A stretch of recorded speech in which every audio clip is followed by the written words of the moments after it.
Hey everybody, this is Russell with the 460 EFI Guys. I get a lot of phone calls asking how do I hook up these plastic tubes on the EGR system, because you can't even hardly look at the things and they break on you. And there's no diagrams left in the underneath the hood. This one actually happened to have one. That and I went out and scabbed a bunch of parts from a couple of the trucks in the backyard that are just parts trucks. So I figured I'd show everybody how to actually hook these up. We just finished doing the install on this truck out of California, and it's got to pass California emissions. So I'm going to go through the process of getting it all back in here correct. Let me switch this around. There we go.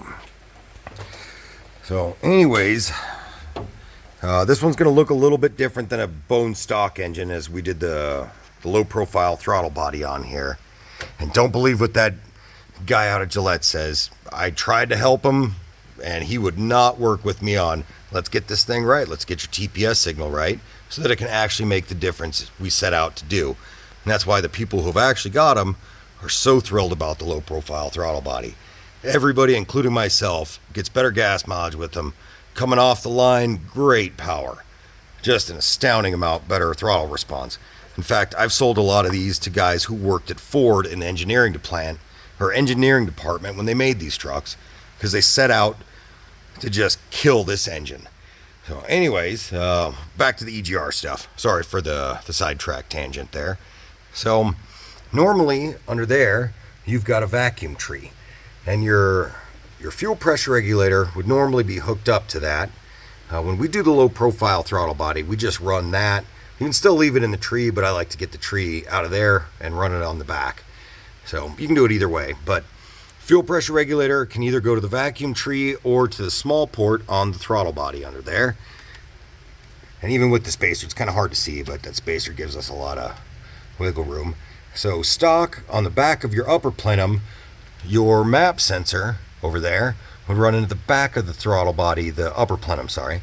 On these, we just run it off the front of the throttle body on the larger port. So from the vacuum tree, this red guy would be hooked up. That red guy, the vacuum tube, goes to the left side of the upper and lower part of the vacuum canister, the reservoir, the vacuum reservoir. And then from there, on the upper one on the right, you've got the white line. So that white line is going to run over to one of, I call these thermactor valves, a lot of people do. Let me show you the diagram though. Sorry if my hands are shaky. I've been hammering monsters and energy drinks to keep going.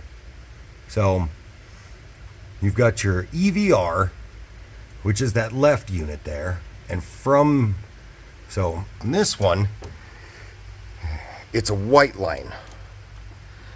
Goes into the EVR, and then your green line comes up. Oh, sorry. Let me zoom in here. On the left, you've got your EVR.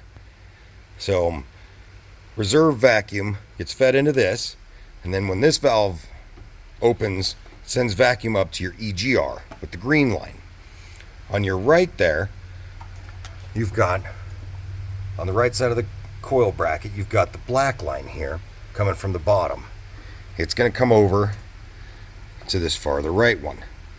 And then when that valve allows vacuum to go through, it goes through this pink line here, and that pink line actually hooks up into the bottom of that smog pump can, and that allows air to shoot down into the exhaust in front of the header, or I'm sorry, not the header, the catalytic converter.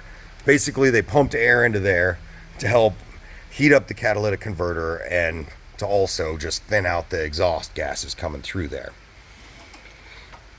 Hopefully that covers everything. I'm trying to see if I'm missing anything. Oh, the heater.